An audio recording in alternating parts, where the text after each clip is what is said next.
안녕하세요. 사연 읽어주는 남녀입니다. 오늘도 와주셔서 감사드리며 그럼 오늘의 사연 바로 시작하겠습니다. 안녕하세요. 저는 60대 여성입니다. 27, 그 젊디 젊은 나이에 남편을 교통사고로 잃었어요. 정신을 차릴 겨를도 없이 혼자서 두 아이를 키우기 시작했습니다.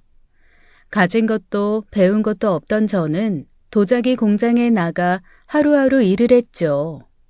그러다가 제 인생을 뒤바꿀 큰 사고가 터지고 말았습니다. 그날도 평소처럼 틀에서 나온 생기들을 가마에 옮기고 있었어요.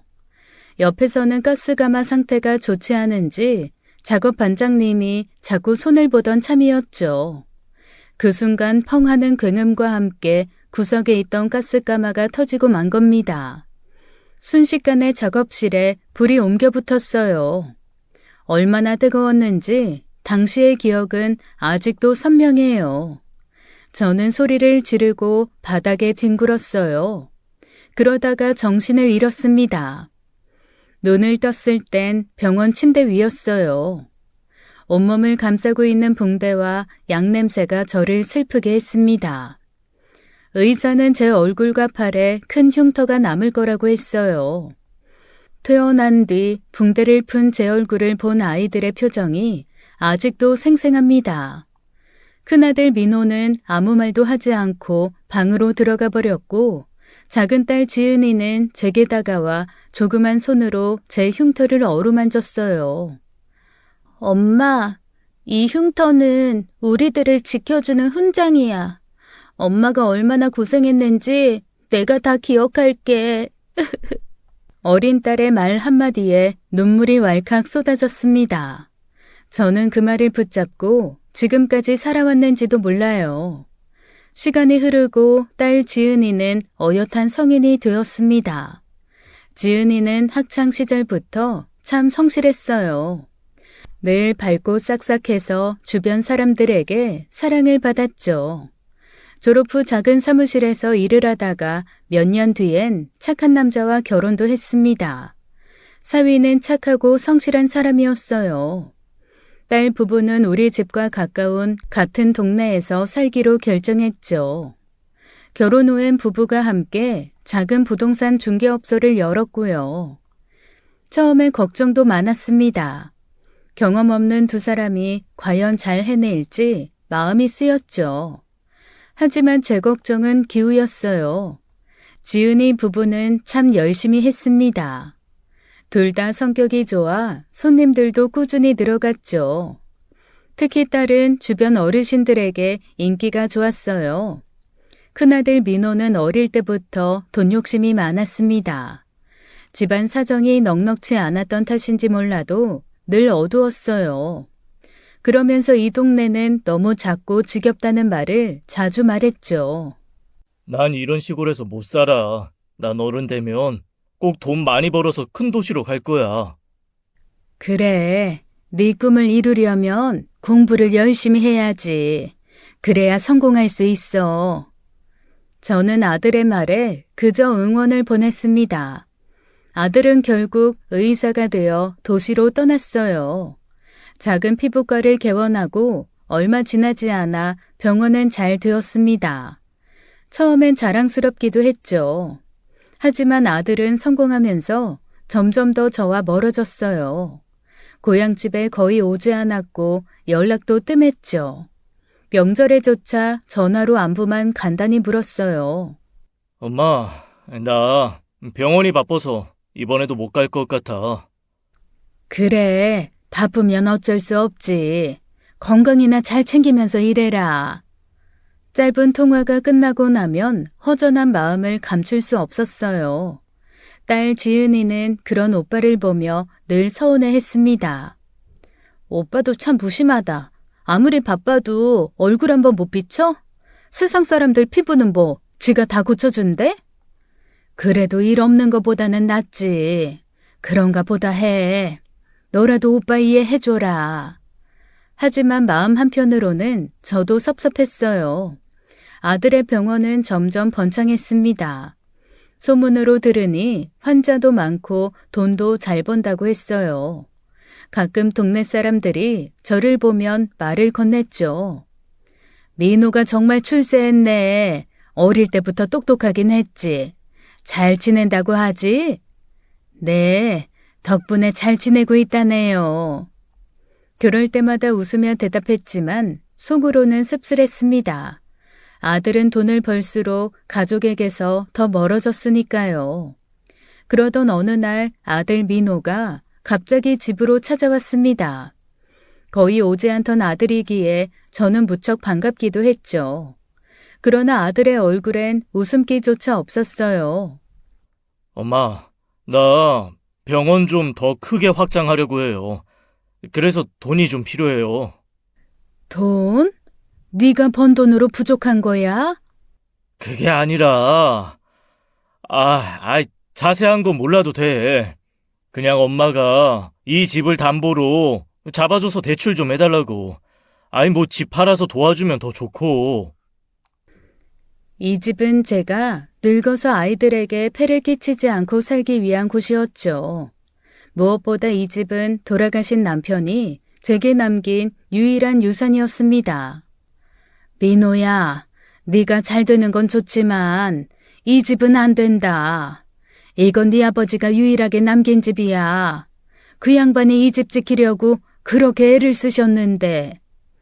아들은 제 말을 듣고 짜증 섞인 표정으로 저를 쳐다봤습니다. 엄마, 그게 뭐가 중요해요? 제발 감성적으로 생각 좀 하지 마. 아버지가 남겼다고 이 집이 돈 되는 것도 아니잖아. 그러지 말고 좀 도와줘요. 미안하다. 다른 건 몰라도 이 집만큼은 절대 담보로 잡을 수 없어. 아들에게 확실한 제 뜻을 전달해야 했기에 단호하게 말했지만 마음 한편으론 미안했습니다. 아들은 제 말에 표정이 점점 더 험악해졌어요. 급기야 듣기 힘든 말을 내뱉었죠. 못 도와준다고? 그동안 엄마가 나한테 해준 것도 없으면 이 쉬운 부탁도 못 들어줘? 해준 게 없다니? 먹이고 입히고 내가 널 어떻게 키웠는데. 하루하루 몸이 부서져라 일하면서 너 키웠다. 그걸 모르니? 날 위해서 일했다고? 웃기지 마. 엄마는 그냥 엄마 먹고 살려고 일한 거지. 솔직히 내가 엄마한테 뭘 받은 게 있나? 그렇게 쉽게 말하지 마. 솔직히 말할까? 난 어렸을 때부터 엄마가 정말 부끄러웠어. 이 동네 살기 싫었던 것도 동네가 구질구질한 이유보다는 엄마가 이 동네 살아서라고. 그 얼굴 흉터 때문에 내가 얼마나 부끄러웠는지 알아? 뭐라고? 민호야. 순간 숨이 막혔습니다. 제 귀를 의심했죠. 엄마 얼굴 때문에 내 인생이 얼마나 힘들었는지 알아? 그런 상황에서 내가 이렇게 성공한 게 기적이야, 기적. 그런데 고작 그걸 못 도와줘요? 집 팔아서 투자하는 게 뭐가 그렇게 힘든데 내가 그걸로 돈 벌면 엄마 돈 안 줄까봐? 그깟 푼돈에 벌벌 떠는 꼴이 정말 엄마답네. 아들의 날카로운 말은 칼처럼 제 가슴을 베었습니다. 저는 아무 말도 할 수 없었어요. 가슴속이 텅 빈 것 같았죠. 아들은 그대로 자리에서 일어나 가버렸어요. 아들이 그렇게 가버리고 며칠이 지난 어느 날이었습니다. 오랜만에 딸 부부가 놀러와서 저녁 준비를 하고 있었어요. 그때 전화벨이 울렸죠. 동네 부동산 사장님 번호가 뜨더군요. 평소 안부 인사도 자주 주고받던 터라 반갑게 받았습니다. 여보세요? 사장님, 무슨 일이에요? 영숙 씨, 집 하신다면서요? 갑자기 웬 그런 결정을 하셨어? 절대 안 파는 집 아니었나? 예? 집을 판다니. 저는 그런 적이 없는데요. 부동산 사장님의 말에 깜짝 놀랐습니다. 뭔가 잘못 들은 줄 알고 다시 물었죠. 아니에요? 민호가 아까 와서 영숙 씨 집 판다고 매물로 내놓아달라고 하던데 민호 우리 사무실 왔었어. 네? 아들이요? 민호가 정말 그런 말을 했다고요? 마침 옆에 있던 딸 지은이가 제 표정을 보고 놀라 다가왔어요. 무슨 일이냐고 걱정스러운 얼굴로 물었죠. 엄마, 무슨 전화인데 왜 그렇게 놀라? 아휴, 민호가 내 허락도 없이 우리 집을 부동산에 내놓았다잖니. 뭐? 오빠가? 아, 참나. 이 인간이 제대로 미쳤네. 엄마, 전화 좀 바꿔줘요. 곧 지은이가 다급히 부동산 사장님과 전화를 이어받았어요. 사장님, 오빠가 정확히 뭐라고 했어요? 우리도 이상하다고 생각했지. 근데 민호가 확실히 팔을 테니까 일단 매물 사이트에 올려두라길래 난 뭐 영숙 씨랑 이야기가 다 됐나 보다 했지. 그런데 곰곰이 생각해보니 영 이상하잖아. 그래서 전화한 거야. 저희 엄마 집 안 팔아요, 사장님. 당장 매물 내려주세요. 저희는 전혀 동의한 적 없어요. 딸은 화가 나서 전화를 끊었습니다. 그리고는 즉시 민호에게 전화를 걸었어요. 오빠, 도대체 왜 엄마 집을 오빠 마음대로 팔아? 미쳤어?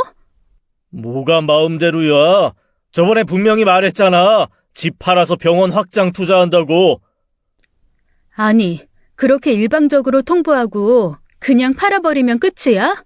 엄마가 안 판다잖아. 그래서 어쩌겠다는 건데. 집 안 팔 거야? 그래, 안 팔아. 절대 못 팔아. 그리고 엄마한테 그렇게 함부로 하지 마. 박지은, 네가 뭔데 끼어들어? 너랑 얘기할 거 아니니까 당장 엄마 바꿔. 민호야, 엄마야. 집은 못 팔아. 이건 그때도 분명하게 말했다. 진짜 답답하네. 인생 도움 안 되는 사람들. 답답하다, 답답해. 아들은 그 말을 끝으로 전화를 끊어버렸습니다. 와, 진짜 저 인간 제정신 아니야. 어떻게 저렇게 뻔뻔하고 자기밖에 몰라? 여보 진정해. 화낸다고 해결될 일 아니잖아. 일단 좀 가라앉히고 얘기하자. 진정이 돼야 진정을 하지. 당신도 들었잖아. 뭐? 인생에 도움이 안 된다고? 어떻게 저런 말이 입에서 나와? 알아. 나도 기가 막히지만 당신 흥분하면 장모님만 더 힘들어주셔. 조금만 참아봐, 응? 그날 밤 저는 쉽게 잠들지 못했습니다. 아들의 말을 떠올릴수록 가슴이 아팠어요. 풍족하지는 못해도 바르게 키우려고 무던히 노력했는데 대체 어디서부터 잘못된 건지, 원래 자식 농사가 이렇게 힘든 건지 깊은 한숨만 나왔습니다. 마음속에서는 아들에 대한 서운함이 커져만 갔죠. 그리고 며칠이 지나고 아들 민호가 다시 집을 찾아왔습니다. 아마도 돈이 급해서 포기 못하고 서둘러 제 집을 팔고 싶었나 봐요. 아들 얼굴엔 화가 가득했죠. 아들은 인사도 없이 자리에 앉았습니다. 넌 이제 최소한의 예의마저 돈으로 팔아버렸니?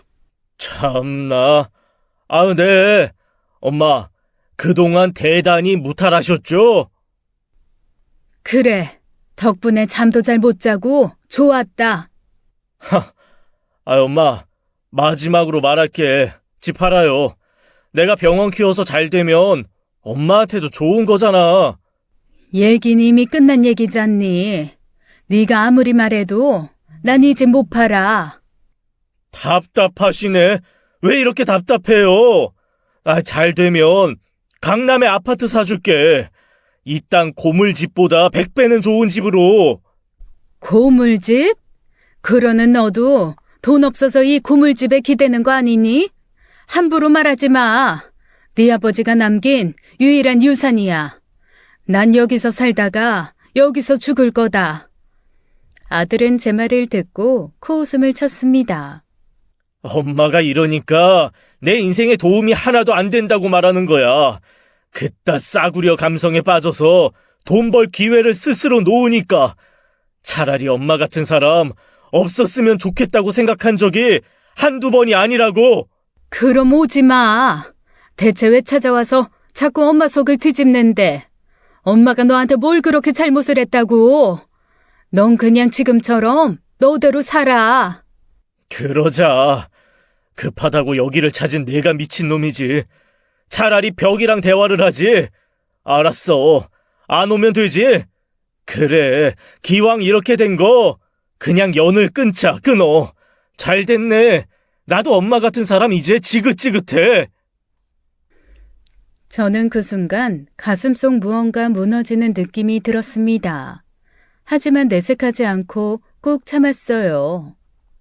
네 말대로 이 엄마가 너한테 도움이 안 되는 사람이라면, 엄마 같은 사람이 부끄럽고 없었으면 좋겠다면, 그래, 그러자.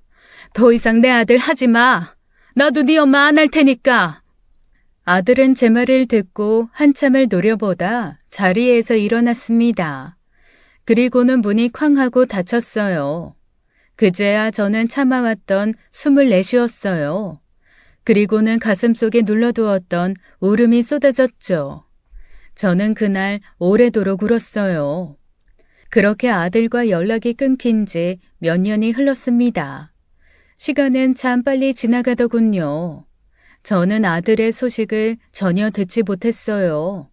그러던 어느 날 딸이 집으로 찾아왔습니다. 제게 무언가 할 말이 있다는 게 대번에 보였어요. 지은아, 무슨 일 있니? 표정이 안 좋네. 그게 엄마. 엄마, 놀라지 말고 들으셔. 무슨 일인데 그래? 오빠 결혼한대요. 에휴, 못난 놈. 저는 순간 놀라서 말을 잃었어요. 아들이 결혼한다는 소식을 이렇게 전해 듣는다는 것은 상상도 못했거든요. 민호가 결혼한다고? 나한테는 연락이 없었는데. 너는 어떻게 알았어? 오빠하고 연락해? 아니, 뭐 내가 그 인간이랑 왜 연락하겠어. 사거리에 카센터 하는 창식이 오빠 알지? 민호 오빠 중학교 친구. 창식이 오빠가 알려줬어. 민호가 숨기는 것 같은데 그래도 알아야 하지 않겠냐고.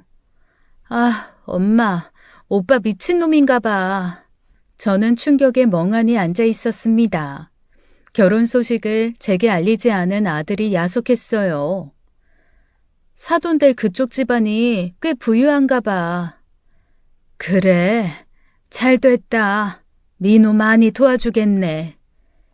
잘 되긴 뭐가 잘 돼? 답답한 소리 할래? 엄마 설마 상견례랑 결혼식 전에는 연락하겠지? 아무리 정신이 나갔어도. 모르겠네. 아이 참, 엄마. 아휴. 딸은 한참 동안 자기 오빠 흉을 보고는 집으로 돌아갔습니다. 저는 저녁 내내 멍하니 앉아 핸드폰을 들었다가 놓았다가를 반복했어요. 그리고는 이내 정신을 차려 아들에게 전화를 걸었습니다. 긴 연결음 끝에 아들이 전화를 받았죠. 왜? 결혼한다면서? 어떻게 내 자식 결혼 소식을 다른 사람 입을 통해서 듣게 하니? 잊었어? 나 엄마랑은 연 끊은 사이 아니었나? 아니, 엄마 아니지? 저기요 아줌마. 내가 왜 내 엄마도 아닌 아줌마한테 결혼 소식을 전해요? 내가 왜 생판 남인 아줌마를, 뭐 당연한 이야기지만 상견례도 그리고 결혼식도 올 필요 없어요. 민호야, 그래도 네가 이미 다 끝난 얘기예요. 엄마는 내 인생에서 없어진 사람이라고. 그러니까 제발 내 인생에 끼어들지 마세요. 아들은 그렇게 말하고는 전화를 일방적으로 끊었습니다. 자식을 키운 세월이 이렇게 허망하게 느껴질 줄 몰랐네요. 그리고 얼마 지나지 않아 아들의 상견례 날이 다가왔죠. 저는 아들의 상견례에 가지 않았습니다. 아무렇지 않은 척 가서 앉아 호호 웃을 담대함도, 가서 상견례장을 엎어버릴 옹졸함도, 아들에게 먼저 화해의 손을 내밀 넓은 아량도 제게는 없었으니까요. 그저 가진 것 없는 촌부는 집에 홀로 앉아 있었어요. 아침부터 딸이 찾아와서 신경질을 부렸죠. 정말 안 가? 참 엄마 고집도 대단하다. 한참을 제 옆에서 어슬렁거리며 짜증을 부리던 딸은 조용히 집을 나가 그날 저녁이 되어서 돌아왔습니다. 딸의 얼굴에는 분노가 가득했어요. 엄마, 나도 이제 오빠랑 연 끊을 거야. 걔 진짜 미친 인간이야. 폐륜하라니까? 오늘 내가 무슨 소리를 들었는지 알아?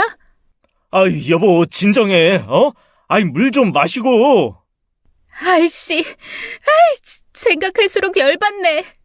지은이는 아들 친구 창식이에게 그 장소를 알아냈다고 합니다. 처음부터 엎어버릴 작정을 하고 찾아갔대요. 아들에게 말하지 않고 그 자리에 참석한 거죠.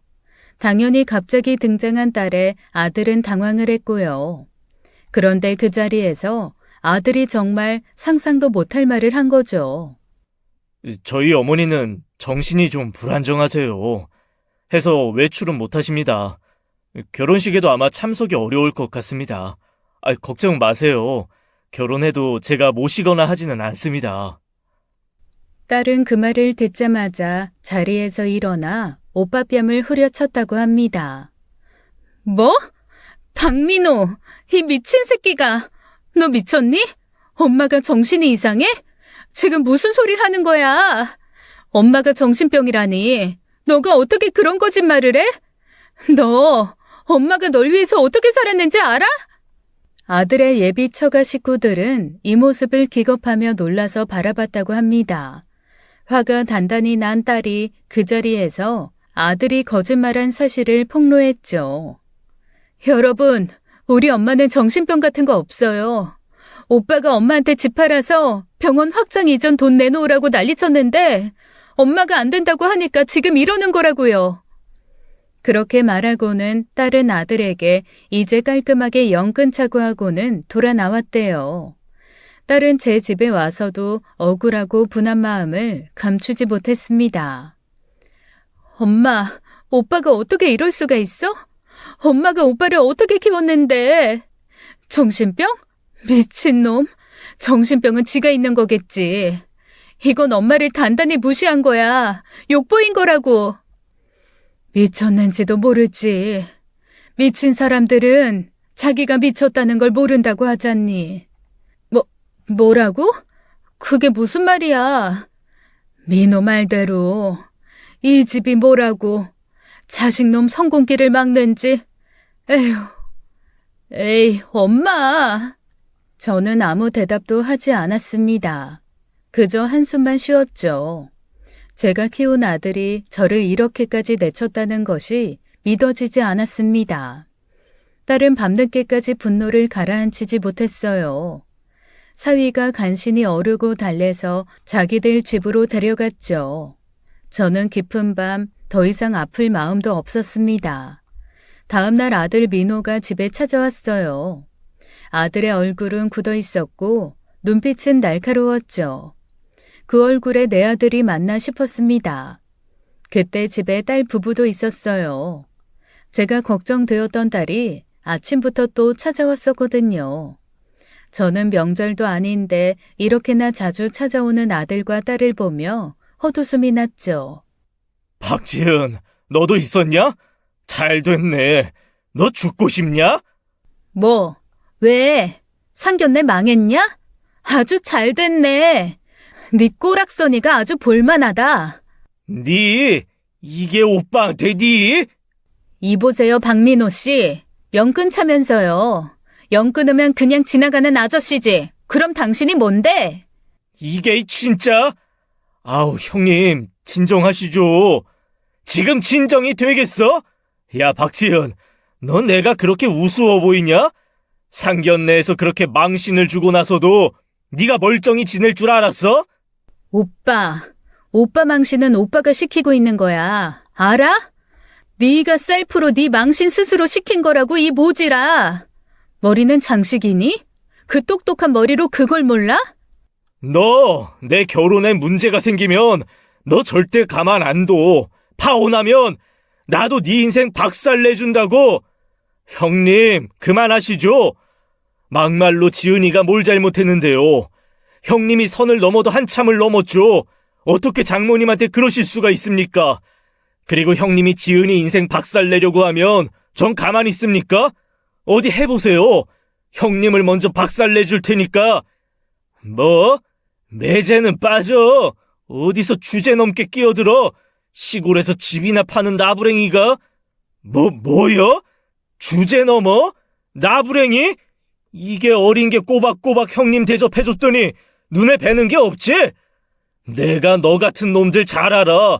니들은 그냥 처맞으면 정신 잘 차리더라. 여기서 이러지 말고 둘이 나갈까? 어? 그만해. 다들 그만 못해? 어디서 내 집에서 날 앞에 두고 이 난리들이야? 죄송합니다, 장모님.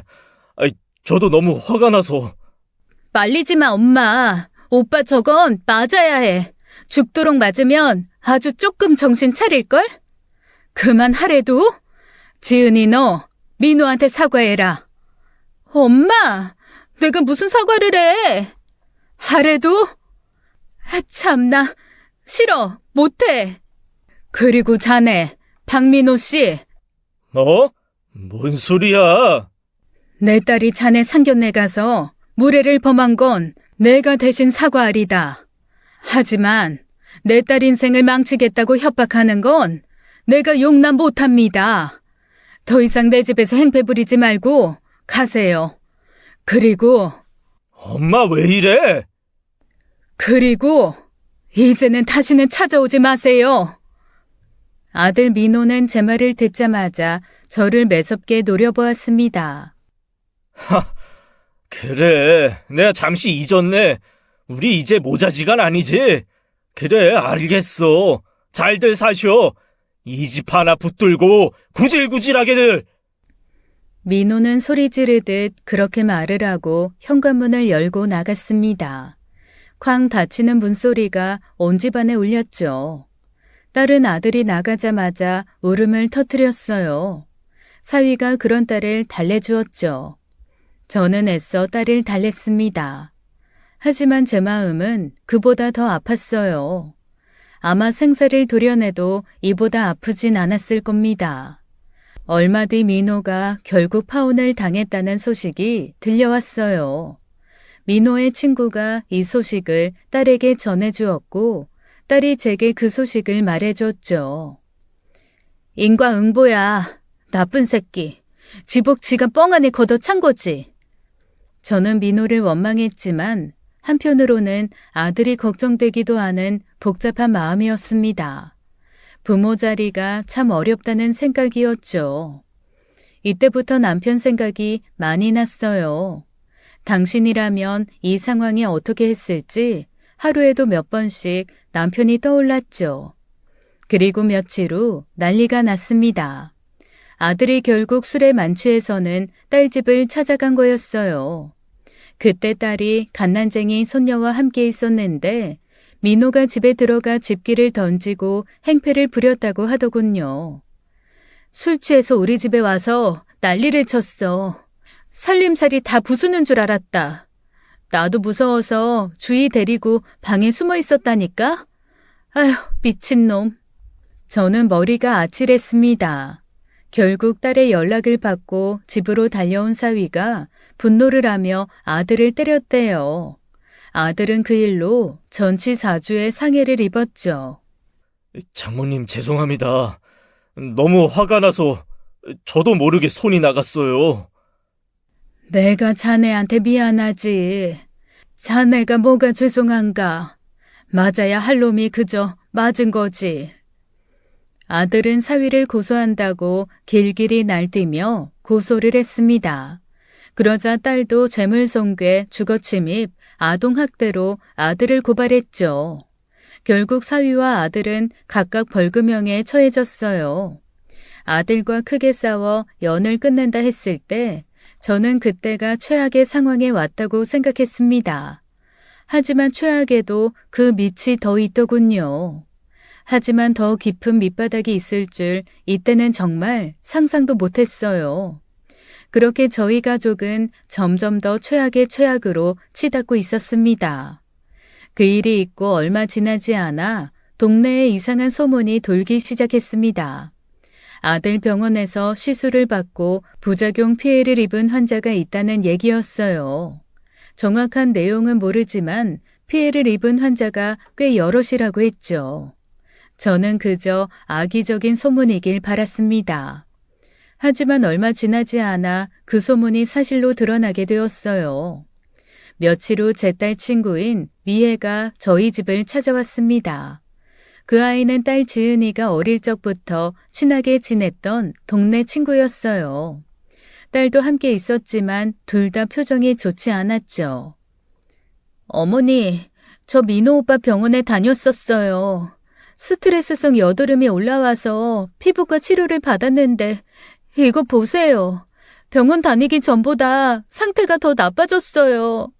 미애는 조용히 마스크를 벗어 얼굴을 보여줬어요. 저는 그 얼굴을 보고 깜짝 놀랐습니다.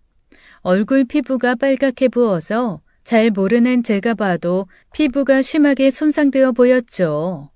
엄마, 미애 언니가 오빠 병원에서 치료받다가 이렇게 됐대. 소문이 사실이라고. 아들의 병원에서 이런 피해가 나왔다는 사실이 믿기지 않았어요. 치료 후에 이렇게 심각하게 부작용이 생겼는데 민호 오빠는 저 만나주지도 않아요. 어렸을 때 그렇게 친하게 잘 어울렸는데 어떻게 저한테 이래요? 동네 피부과 안 가고 일부러 오빠네로 간 건데 아는 사람이 하는 곳이니까요. 실장이라는 인간만 나타나서는 병원 책임 아니라고만 하고 어머니, 민호 오빠 변해도 너무 변했어요. 제가 알던 오빠가 아니에요. 어머니 저 어떡해요? 2달 뒤면 결혼식인데. 그러면서 미애는 울기 시작했죠. 2달 뒤 결혼하는 예비 신부 얼굴을 이 지경으로 만들다니 너무 속상하더라고요. 저는 너무 미안하고 당황해서 어찌할 바를 몰랐어요. 미안하다 미애야. 미안해서 정말 어쩌니. 어머님이 사과하실 일이 아니에요. 그런데 너무 속상해서 어머님은 아셔야 할 것 같아서 찾아온 거예요. 어머님이 민호 오빠 좀 따끔하게 혼내주세요. 저만 이런 거 아니에요. 저 말고도 피해자들 많아요. 저는 그저 고개만 숙이고 있었습니다. 얼굴을 못 들겠더군요. 언니, 걱정 마. 내가 엄마랑 어떻게든 방법을 찾아볼게. 저는 미애의 이야기를 들은 다음 날 딸에게 아들 병원에 대해 알아보라고 시켰어요. 딸은 아들 병원에 대해 자세히 알아보기 시작했죠. 며칠 뒤 지은이가 저를 찾아왔어요. 알아봤어? 민호 병원에 문제가 있는 게 맞아? 그런 것 같아. 병원 간호사들이 얘기하는 거 몰래 엿들었는데 오빠가 좀 저가 약물을 사용했나 봐. 그걸로 환자들한테 시술해서 돈을 많이 남기려고 했는데 그게 좀 문제가 된 것 같아. 지금 피해자들이 단체로 소송한다고 난린 것 같고. 나 있을 때도 2명이나 항의하러 찾아오고 난리였어. 그게 정말이야? 아니 대체 정석대로 해도 남부럽지 않게 벌면서 대체 왜 그런 거니? 아휴, 그래서 피해자들이 많어? 많은 것 같아. 미애 언니도 소송에 참여할 것 같고. 지금 부작용 호소하는 사람들이 한둘이 아니야. 진짜 오빠는 그 돈 욕심 때문에 지무덤 지가 스스로 팔 거야. 아휴, 저는 너무 충격적이어서 말이 나오지 않았습니다. 아들이 돈에 욕심이 많았다는 것은 저도 겪어봐서 알고 있었지만 이렇게까지 무모할 줄은 몰랐죠. 엄마, 이 일 그냥 넘어가서는 안 될 것 같아. 이러다가 오빠 병원 망하는 건 둘째치고 깜빵 가서 콩밥 먹게 생겼어. 솔직히 민호 오빠 교도소 가서 콩밥 먹는 거 난 찬성이긴 한데 그냥 놔두면 피해자가 더 생길 것 같아서. 아휴, 그래. 아무래도 한번 찾아가 봐야겠다. 대체 무슨 생각으로 이런 짓을 벌였는지 모르겠구나. 며칠 후 저는 딸과 함께 민호를 직접 찾아갔습니다. 병원에서 발생한 피해 사건이 더 이상 수습하기 불가능해지기 전에 피해자들과 합의를 하라고 요구하기 위해서요. 민호야, 지금이라도 정신 차려라. 일이 더 커지기 전에 피해자들하고 합의 보고 다시는 이런 일 벌이지 않겠다고 약속해. 그래, 지금이라도 사과하고 끝내. 나중에 진짜 감당 못할 일이 벌어진다고. 민호 오빠, 나 진짜 오빠 생각해서 여기까지 참으면서 왔어요. 치료비랑 다시는 이런 일 없겠다고 약속만 하면 나도 일 키우고 싶지 않아요. 참나. 야, 누가 보면 우리 병원이 진짜 시술 잘못이라도 한 줄 알겠네. 어디서 치료비 명목으로 내 돈을 뜯으려고. 괜한 헛소리 하지 말고 당장 다 나가. 왜들 몰려와서 이 난리야. 합의? 내가 뭔 잘못을 했는데. 억울하면 법대로 하든가. 괜히 계속 헛소리하면 영업방해 및 명예훼손으로 확 고소해버릴 테니까. 아들은 오히려 화를 내더니 저희를 병원에서 쫓아냈습니다. 저희와 함께 간 딸 친구 미애가 그 자리에서 참지 못하고 폭발했죠. 어머니, 저 이제 못 참아요. 치료비만 받고 끝내겠다는 것도 정말 어머님 얼굴 봐서 많이 참은 거라고요. 그런데 뭐라고요? 법대로 하라고요? 좋아요. 민호 오빠가 이렇게 나온다면 어쩔 수 없네요. 저도 법대로 할게요. 그래, 미애 언니, 차라리 그렇게 하자. 저 인간 사람 아니야. 아주 돈에 미친 악귀라니까? 아들 병원을 방문한 그날 저녁 아들이 딸에게 전화를 걸어왔습니다. 딸 부부와 저녁 식사를 함께하고 있어서 저도 그 자리에 있었어요. 아마도 미애가 소송을 하겠다고 아들에게 문자를 했나 보더라고요. 너 내가 분명히 경고했지? 내 일에 또 한 번만 더 끼어들면 가만두지 않겠다고. 네가 미애 선동하고 꼬드겨서 걔가 소송하겠다고 난리치는 거 아니야? 사태를 키우는 건 지금 오빠야. 오빠가 미애 언니랑 피해자들 제대로 대응 안 하고 무시하니까 일이 이렇게 된 거잖아. 내 병원엔 아무 문제 없어. 제대로 치료해줬는데 괜히 돈 뜯어내려고 생떼 부리는 거라고. 그리고 박지은, 너 잘 들어? 너한테 다시 한번 분명히 경고한다. 네가 뒤에서 사람들 선동해서 단체 소송이라도 걸리면 나 진짜 너 가만 안 둬. 알아들어? 그렇게 말하고 아들은 일방적으로 전화를 끊어버렸습니다. 이제 정말 돈 때문에 인생 막 가는 것 같아. 그만 신경 쓰자. 자기 인생 스스로 꼬이게 만드는 사람인데 우리가 더 간섭한다고 뭐가 달라지겠어? 아들이 자기 잘못을 인정하고 사과하기는커녕 오히려 가족과 피해자들을 협박하고 있다는 사실이 믿기지 않았어요. 딸 부부와 저녁 식사를 하고 돌아간 후 저는 고민 끝에 민호에게 직접 전화를 걸었습니다. 지금이라도 일을 해결하라고요. 민호야, 지금이라도 피해자들한테 사과해라. 이 이상 일 키우면 그땐 정말 돌이키기 힘들어. 내 일은 내가 알아서 할 테니까 제발들 관여하지 마. 엄마가 무슨 상관인데 끼어들어. 망해도 내가 망해. 너 대체 뭐 때문에 이렇게까지 하니? 어? 지금 남부럽지 않게 벌고 있잖아. 더 벌어야지. 돈이 많으면 아무도 나를 무시 못하잖아. 엄마는 잘 모르겠지만 이 세상에선 돈이 전부야.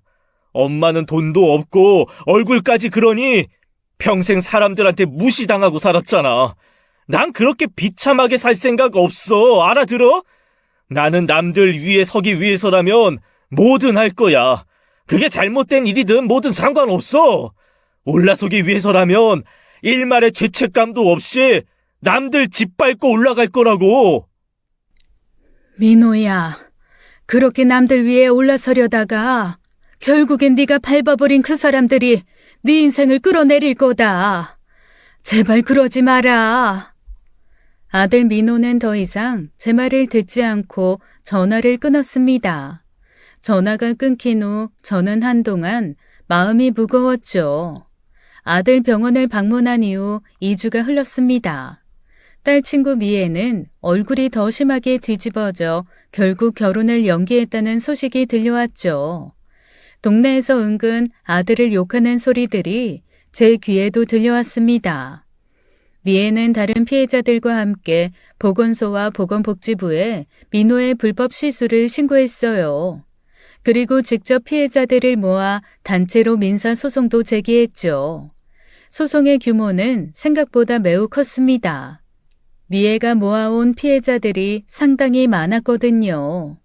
제가 그토록 우려했던 대로 사태는 걷잡을 수 없이 커졌죠. 아들은 비로소 사태의 심각성을 깨닫고 허둥대기 시작했어요. 아들이 다급하게 지은이에게 연락을 했다더군요. 민호가 뭐라고 하던? 오빠가 이제 와서 도와달래. 미애 언니한테 얘기해서 합의를 해달라고 부탁을 좀 해달라네.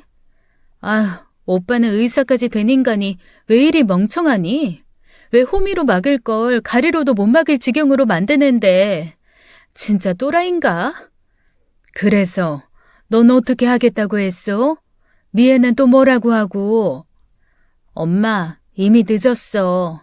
지금 미애 언니 결혼까지 미루고 소송해서 오빠 박살내겠다고 난리야. 이제서 합의하자고 하면 미애 언니가 그때처럼 내 치료비만 받고 끝낼게요. 이러겠어? 미애 언니가 저번에도 엄마 입장 생각해서 진짜 엄청 참으면서 민호 오빠 찾아간 건데 그때도 부처님 인내심까지 끌어와서 참은 거야. 알아? 그런데 그렇게 문전박대하고 쫓아냈으니 안 열받겠어? 나 같아도 안 참아. 그리고 나도 오빠 도와주고 싶은 마음 없어. 걘 저 밑바닥까지 추락하고 당해봐야 정신 차릴 인간이야. 저는 딸의 말에 무겁게 한숨을 쉬었어요. 얼마 후 아들 병원은 영업정지 처분이 내려졌죠. 안 좋은 소문은 참 빠르게도 퍼지더군요. 아들 병원 소식은 온 동네에 삽시간에 퍼졌습니다. 아이고, 민호 병원 문 닫았다면서요? 아이, 그렇게 잘 나가더니 이게 웬일이래요? 아이, 걱정이 많으시겠어요. 그래도 바빠서 고향에도 안 내려오는 아들, 이제 얼굴 좀 보시겠네. 네, 걱정해 주셔서 감사해요. 그래도 이 기회에 민호가 자기 인생을 좀 돌아보지 않을까 싶네요. 사람 일이라는 게 좋을 때도 있고 안 좋을 때도 있는 거니까요. 아들이 대체 뭐가 부족해서 이런 선택을 했는지 이해할 수가 없었어요. 결국 민호는 병원 문을 닫아야 했습니다. 뿐만 아니라 피해자에게 무시무시한 규모의 민사소송도 당했죠. 아들은 결국 이 사건으로 모든 걸 잃고 말았습니다. 심지어 살던 집까지 경매로 넘어갔다는 소식이 들렸어요. 저는 걱정되는 마음에 아들에게 전화를 걸었습니다. 하지만 돌아온 건 없는 번호라는 안내음 뿐이었어요. 나도 오빠랑 연락하려고 했는데 번호 바꿨는지 연락이 안 되네. 저는 아들이 그동안 병원을 운영하며 많은 돈을 벌었기에 쉽지는 않지만 분명 재기할 수 있을 거라 생각했습니다. 하지만 아들은 완전히 망한 채 흔적도 없이 사라져버렸어요. 하루하루 아들 생각에 마음이 편하지 않았죠.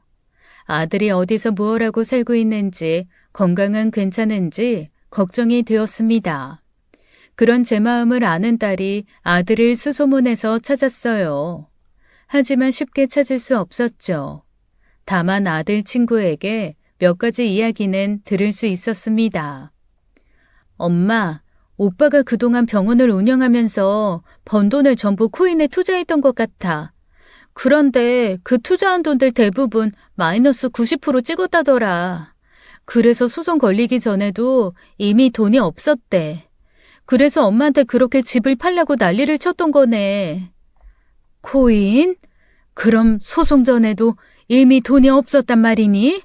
누가 그래? 창식이 오빠가. 오빠가 코인 살 때도 그놈의 돈 욕심에 한 방에 수백 배 벌겠다고 이름도 잘 모르는 뭔 이상한 화폐를 샀나 봐. 대체 거기에 왜 전 재산을 올인한대? 제정신이 아닌 인간이야. 아휴. 아들의 잘못된 선택으로 이렇게까지 한순간에 나락에 빠진 게 너무나 안타까웠습니다. 딸도 큰 한숨을 내쉬며 말을 이었어요. 오빠 완전히 망한 상태라서 우리뿐 아니라 친구들하고도 연락을 끊었다고 하더라고요. 오빠가 지금 어딨는지 아는 사람도 없어. 제가 아들 소식을 들은 건 그로부터 한 달 뒤였습니다. 딸 부동산에 놀러온 동네 어르신이 청주에서 아들을 보았다는 이야기를 해주었죠. 물론 길을 지나다 본 것이기에 사는 곳까지는 모르신다고 하더군요. 밤마다 잠을 쉽게 이루지 못했습니다. 제가 잘못 키운 탓인지 아들의 모습을 생각할 때마다 저는 여러 번 무너지는 것 같았어요. 제발 아들이 스스로를 되돌아보고 다시 제대로 살아갈 용기를 얻었으면 했죠. 지금의 어려움이 아들에게 새로운 계기가 되기를 간절히 바랐어요. 그저 어디서든 잘 지내고 있기를 바라는 마음뿐이었습니다. 그렇게 반년쯤 더 흐른 것 같아요. 어느 날이었습니다. 딸이 다급하게 전화를 걸어왔어요. 엄마, 오빠 찾았어. 그래? 지금 어디 있다니? 그런데 그게 지금 병원이래. 저는 순간 가슴이 철렁 내려앉았습니다. 그동안 애써 마음속에서 눌러왔던 걱정이 다시 솟구쳤죠. 병원이라니? 왜? 다쳤대? 민호는 괜찮다고 하니? 나도 자세한 건 잘 모르겠어. 그냥 오빠가 숨어 살고 있던 여인숙에서 큰 화재 사고가 났는데 그것 때문에 오빠가 크게 다쳤다고만 들었어. 화재라뇨? 불이라뇨? 저는 아들이 화재로 다쳤다는 소식에 세상이 거꾸로 도는 기분이었습니다. 전화를 끊자마자 딸 부부와 함께 서둘러 병원으로 달려갔어요. 가는 내내 마음이 너무나 무거웠습니다. 아들을 이런 모습으로 다시 만나게 될 줄은 몰랐어요. 병원에 도착해서 민호가 입원한 병실 앞에 섰을 때 잠시 망설였어요. 마음을 다잡고 문을 열었죠. 병상에 누워있는 아들은 온몸에 붕대를 감고 있었습니다. 제가 병실에 들어선 순간 아들은 저를 매섭게 바라봤어요. 그 눈에는 분노가 담겨 있었죠. 민호야, 이게 대체... 어떻게 알고 여길 납셨대? 참나, 오빠 입은 살아있네. 안 죽었어. 왜, 아쉽냐? 좋지. 나 망하고 이 꼴로 여기 누워있으니 좋잖아. 엄마, 나도 이제 엄마 꼴이 났어. 이제 속이 시원해? 미친놈아, 왜 엄마 탓을 해? 민호야, 엄마는 네가 이렇게 되는 걸 원한 적이 없었다. 그런 말 하지 마. 거짓말하지 마. 지금 속으로 고소해하고 있잖아. 내가 엄마한테 했던 그 말들 전부 다 나한테 돌려주고 싶지? 그렇지? 이 인간 아직도 정신 못 차렸네. 얼마나 밑바닥으로 떨어져야 정신 차리니? 어? 엄마가 얼마나 오빠 걱정했는지 알아? 아냐고. 걱정? 웃기지 마. 나 같은 쓰레기를 누가 걱정한다고 그래. 나가! 좋아서 구경들 하지 말고 꺼져들 버리라고. 난 그냥 콱 가서 죽어버릴 거니까 살아서 뭐해? 야, 박민호, 정신 안 챙겨? 아, 됐어. 엄마, 그냥 가자. 쟨 죽어서도 정신 못 차릴 놈이다. 저는 그때 조용히 손을 들어 딸을 제지했습니다. 지은이는 말을 멈추고 저를 바라봤어요. 그래, 죽고 싶으면 죽어라, 민호야. 뭐? 그렇게 죽고 싶다면 죽어. 네 얼굴에 생긴 흉터보다 네 마음에 자리 잡은 그 추하고 더러운 생각들이 더 보기 흉하고 끔찍해. 앞으로도 그런 마음으로 계속 살아갈 생각이라면 차라리 네가 원하는 대로 죽어버리는 게 더 나아. 나는 네가 살아줬다는 사실 그 하나에도 감사해야 하면서 여기까지 달려왔다. 근데 지금 보니 내 아들은 이미 아주 오래전에 죽어 있었던 거였구나. 내가 오늘 여기 잘못 온 듯 싶다. 저는 말을 끝내고 병실을 나왔습니다. 병실 문을 닫고 병원을 나서자 제 눈에서는 참았던 눈물이 흘러내렸어요. 민호의 상처 입은 모습과 그 모습을 보고도 독한 말을 쏟아 부을 수밖에 없었던 제 자신. 그 모든 것들이 비수가 되어 저를 찔렀죠. 병원에서 돌아온 후에도 아들의 모습이 눈앞에서 떠나지 않았습니다. 아들의 화상 흉터 입은 모습을 떠올릴 때마다 저는 가슴이 아팠어요. 그 인생이 앞으로 얼마나 힘들어질지 화상 피해자인 제가 가장 잘 아니까요. 그렇게 며칠이 지났습니다. 오빠 퇴원했대. 벌써? 그럴 리가 없는데. 그렇게 금방 치료될 게 아닌데. 그게... 왜? 설마 병원비 때문에 그러니? 병원비가 없어서 퇴원한 거야? 보험은? 망했는데 보험비 낼 돈이 어디 있었겠어. 다 해지당한 거지. 그냥 모텔방에서 치료도 안 하고 술이나 처먹고 있대. 창식이 오빠도 열받아서 절규했다더라.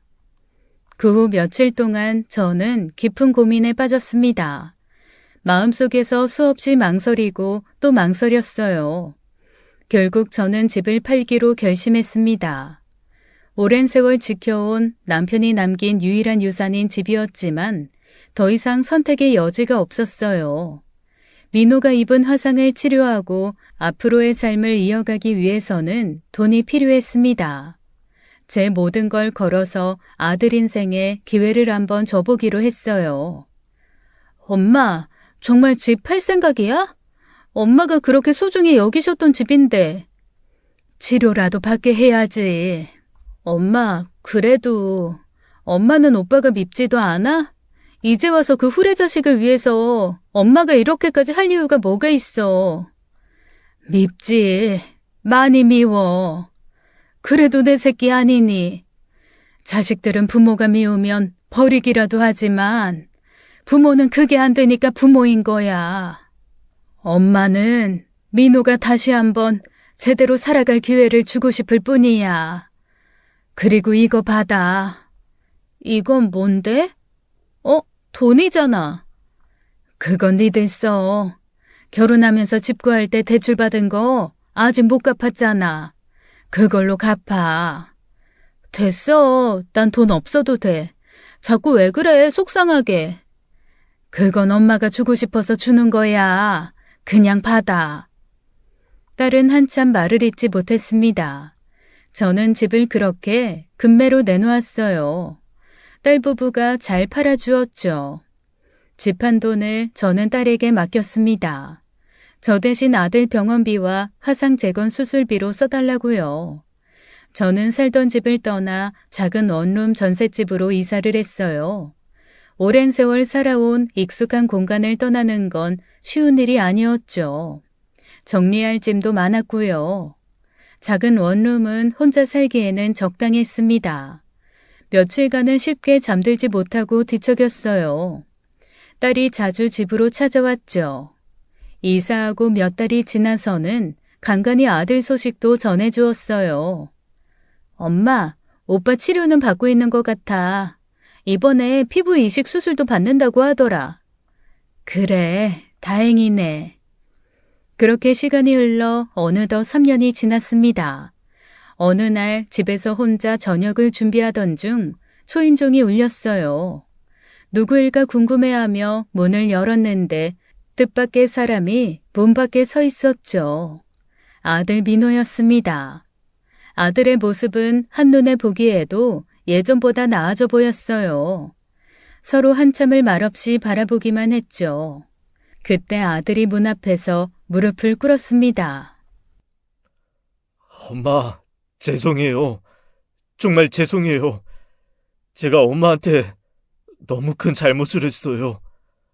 엄마가 날 위해 어떻게 살았는지 알면서도 제가 욕심에 눈이 멀어 엄마 마음을 짓밟았어요. 정말 죄송해요, 엄마. 저는 아무 말도 하지 못한 채 가만히 서 있었습니다. 일어나, 민호야. 살아보니 사람이 완벽하게 사는 것도 아니더라. 잘못을 했다면 반성하고 변하면 되는 거야. 너 돌아올 날만 기다렸다. 민호는 여전히 고개를 들지 못했습니다. 엄마, 정말 미안해요. 저는 아들을 일으켜 세웠어요. 그리고 아들의 손을 잡아주었습니다. 들어와. 식사 안 했으면 오랜만에 같이 밥이나 먹자. 아들은 그제야 고개를 들고 저를 바라봤습니다. 그 눈빛에는 그동안 쌓였던 후회와 슬픔이 담겨 있었어요. 저는 아들의 어깨를 다독이며 조용히 말을 이었습니다. 용서하고 말고가 어딨어. 엄마는 그 불 속에서 네가 살아 돌아와 준 것만으로도 고마웠다. 이제는 다 잊고 새롭게 살아. 돈 말고 그저 네 행복을 위해서 살아. 엄마한테 미안하면 이제 네가 앞으로 옳은 길에서 잘 살아가는 게 엄마한테 가장 큰 보답이야. 아들과 저는 오랜만에 마주보며 함께 눈물을 흘렸습니다. 아들은 치료 과정이 얼마나 힘들었는지 또 그 시간을 보내며 제가 얼마나 힘들었을지 생각하며 많은 후회를 했다고 합니다. 3년 동안 여러 번 집 앞까지 왔다가 돌아가기를 반복했다고 해요. 제게 너무 미안해서 차마 집으로 들어올 수가 없었다더군요. 저는 그저 조용히 아들의 이야기를 들어주었어요. 그날 밤 민호는 제 작은 원룸에서 함께 잠이 들었습니다. 오랜만에 저는 마음 편히 잠들 수 있었어요. 그 뒤 민호는 작은 병원에서 월급 의사로 일을 시작했습니다. 버는 돈은 예전과 비교할 수 없이 작았지만 아들은 새로운 삶에 만족하는 듯 했어요. 한 번은 딸이 저를 찾아와 아들 민호의 소식을 전했습니다. 오빠가 정말 미친 것 같아. 왜? 또 무슨 일이 있는 거야? 그게 아니라 오빠가 병원 일 말고도 화상 입은 애들을 위해서 봉사활동을 시작했다네? 참나, 사람이 갑자기 180도로 변하면 그것도 너무 무서운 건데. 저는 딸의 말에 웃고 말았습니다. 변한 아들이 참으로 대견했죠. 어느 날은 저도 아들이 봉사활동을 하는 곳에 찾아갔습니다. 아들은 제가 온 줄도 모르고 바쁘게 움직이고 있었어요. 저는 멀리서 그 모습을 가만히 바라봤습니다. 그때 한 아이가 제게 다가와 조용히 말을 걸었어요. 할머니는 누구세요? 나는 저기 있는 의사 선생님 엄마란다. 그 아이는 밝게 웃으며 말했습니다. 아, 민호 선생님이요? 우리 선생님 진짜 좋아요. 우리들하고 잘 놀아줘요. 근데 진짜 할머니가 민호 선생님 엄마예요? 그럼. 학교에서 존경하는 사람 독후감 쓰라고 해서 선생님이 나 도와줬었는데. 그래? 잘했네. 그런데 선생님은 이 세상에서 가장 존경하는 사람이 자기 엄마래요. 저는 아이의 말에 순간 아무 말도 할 수 없었습니다. 가슴이 뜨거워지고 괜시리 눈시울이 붉어졌어요. 그날 조용히 집으로 다시 돌아왔습니다. 아들이 이제야 비로소 자신의 삶을 찾아가고 있다는 생각에 마음이 편해졌어요. 모든 아픔과 슬픔은 이제 먼 과거의 기억으로 남을 수 있을 것 같았습니다. 민호는 봉사활동을 꾸준히 다니면서 그곳에서 만난 한 여성과 결혼을 했습니다. 결혼 후에도 아들은 여전히 성실하게 살아가고 있어요. 이제 길었던 아픔과 슬픔이 지나가고 평온한 일상이 찾아왔음을 저는 느낄 수 있었습니다. 지금까지 사연 읽어주는 남녀였습니다. 끝까지 시청해주신 여러분 감사드리며 저희는 다음 사연으로 돌아올게요. 감사합니다.